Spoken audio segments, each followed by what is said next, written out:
Marlène et Jean-Claude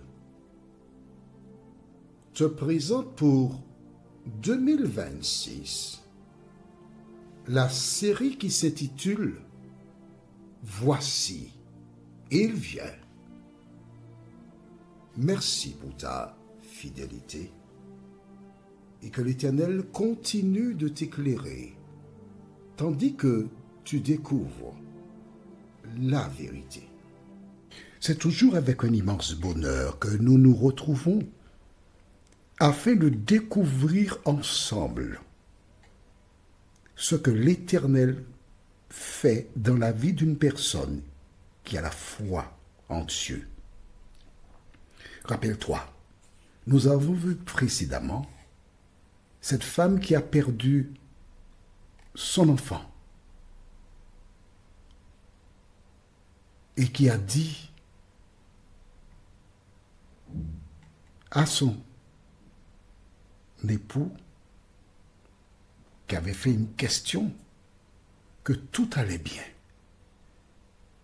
Nous relirons le verset juste après la prière. Aujourd'hui, nous voyons de loin.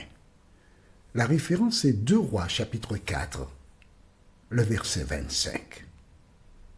Avant d'aborder ce thème, recherchons la présence du Saint-Esprit.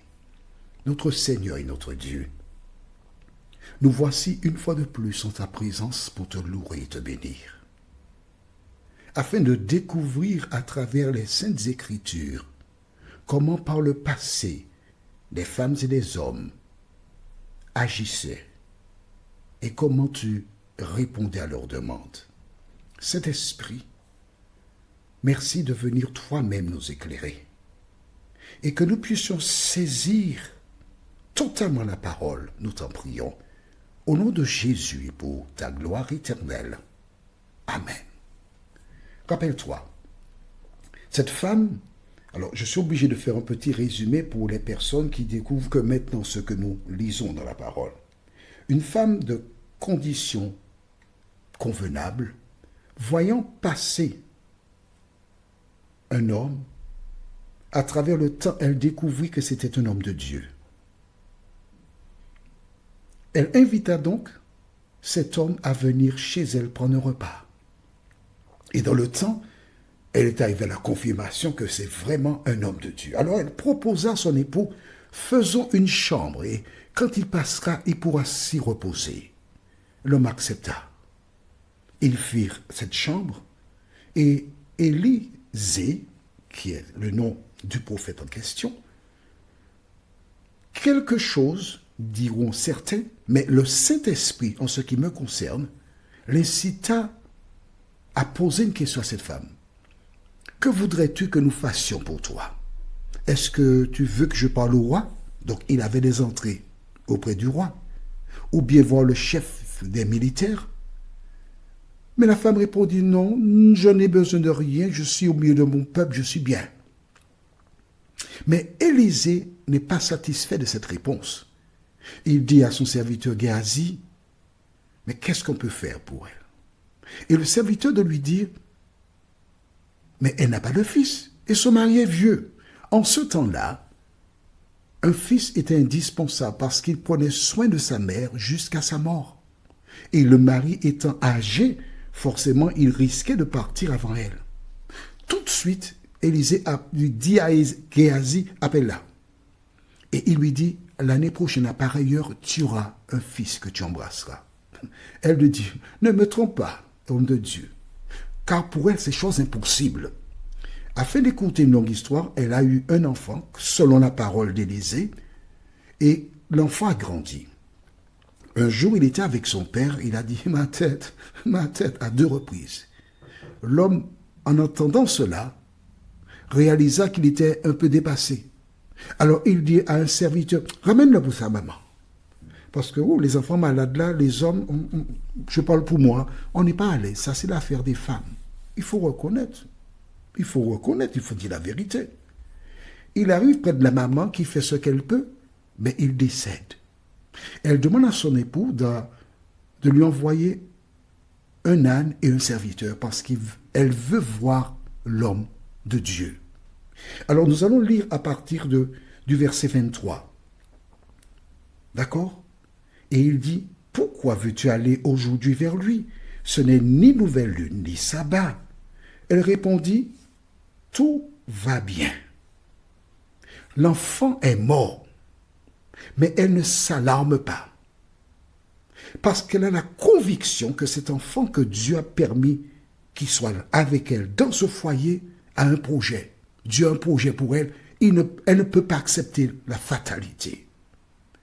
Elle dit à son époux, tout va bien. Elle n'a pas dit, l'enfant est mort, mais il y a quelque chose qui me dit d'aller voir Élisée, tout va bien. Au verset 24, puis elle fit sceller l'ânesse et dit à son serviteur, mène et pars. Ne m'arrête pas en route sans que je te le dise. En clair, il n'y a pas d'arrêt, c'est vol direct. Je vais voir l'homme de Dieu. Le verset 25. Elle partit donc et se rendit vers l'homme de Dieu sur la montagne du Carmel. Qu'est-ce que la montagne du Carmel? C'est une montagne spéciale. C'est sur la montagne du Carmel que Élie s'est présenté. Élie, tu te rappelles? Ou encore, tu ne sais pas encore. Élie, c'est celui qui a fait quoi? Eh bien, tout simplement, sur le mont Carmel, il était la face aux prophètes de Baal et d'Astarté, et il les a vaincus. C'est là qu'Élisée résidait. Nous continuons. L'homme de Dieu, l'ayant aperçu de loin, dit à Géasi, son serviteur, voici cette Sunamite. Il ne sait pas ce qui se passe. À l'époque, il n'y a pas de WhatsApp, il n'y a pas Instagram, il n'y a pas Facebook, il n'y a pas de téléphone, il n'y a aucun moyen de communication rapide. Mais généralement, c'est lui qui va chez la Sunamite. Mais là, il voit la Sunamite qui vient vers son domicile. La Bible ne donne pas tous les détails. Comment c'est-elle qu'il habitait là? Nous n'avons pas les éléments. Probablement lors d'un repas, Élisée déclara « J'habite tel endroit ». Et elle savait où il était. Elle a été. Et tandis qu'elle se rend vers le domicile d'Élisée, par la foi, la Bible nous dit qu'Élisée l'a vu venir.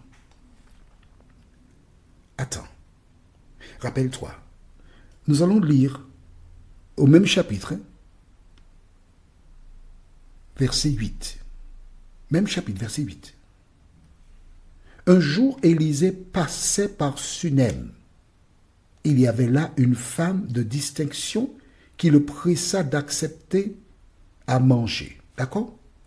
Élisée n'habitait pas à Carmel et résidait là tout le temps. De la même manière qu'elle l'a vu passer, Élisée pouvait être ailleurs. Est-ce que tu suis ce que je dis? Il faut bien écouter pour comprendre, oui. Ce que je veux te faire ressortir, c'est que l'enfant est mort. La femme l'a posé sur le lit d'Élisée. Et elle est partie par la foi chercher Élisée. Mais c'était un risque, parce qu'Élisée pouvait être ailleurs.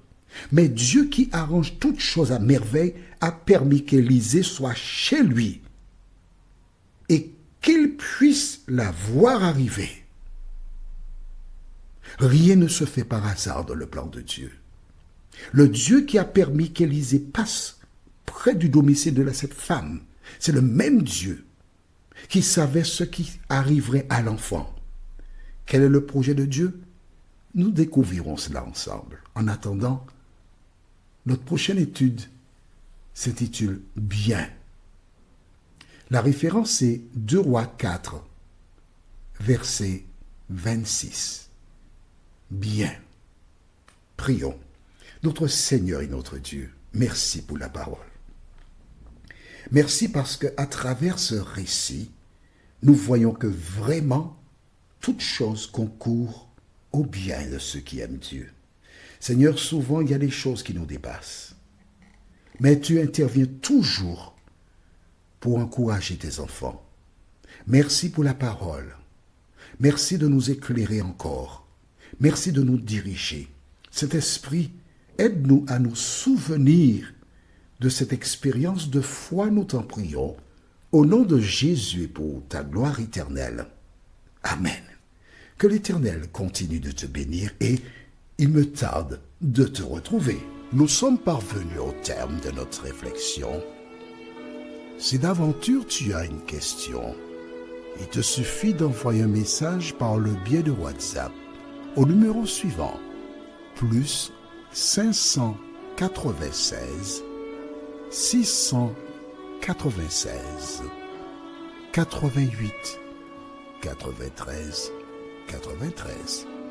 Et alors Jean-Claude, moi, je me ferai un réel plaisir de répondre à ta question.